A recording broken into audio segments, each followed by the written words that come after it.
L'histoire nous plonge dans la réalité brutale d'Amanda Ogle, une femme qui se bat courageusement pour sa dignité alors qu'elle est à court d'options. Malgré son expérience avec les animaux, l'absence de diplôme universitaire lui ferme toutes les portes professionnelles. La situation est critique. Cela fait désormais 7 mois qu'elle dort dans sa vieille voiture, une modeste Camry de 91 qui est devenue son seul refuge.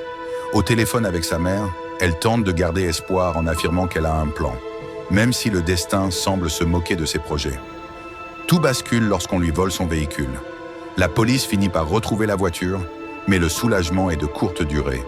Pour récupérer son propre bien volé chez Kaplan Towing, on lui réclame la somme exorbitante de 273 $. C'est une injustice flagrante qui pousse Amanda à bout de force. Refusant de se laisser abattre, elle décide d'attaquer la société de remorquage en justice.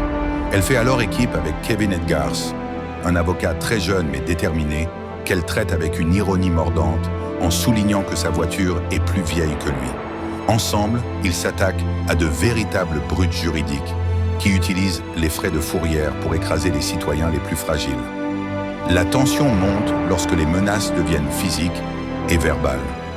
Amanda réalise qu'elle a été privée de sa voiture pendant plus de 171 jours, une période durant laquelle elle a manqué des moments cruciaux de la vie de son enfant. Ce combat n'est plus seulement pour elle, mais pour tous ceux qui ont été victimes du système. Son avocat lui rappelle qu'elle ne peut pas réussir seule, car personne n'en est capable. Amanda Ogle devient le symbole d'une lutte collective pour la justice. Elle espère que, pour une fois, le système fera enfin le bon choix, même pour quelqu'un comme elle. Dans un ultime affrontement, elle réclame son dû avec une rage contenue. Ce drame social puissant nous montre que la résilience est notre seule arme.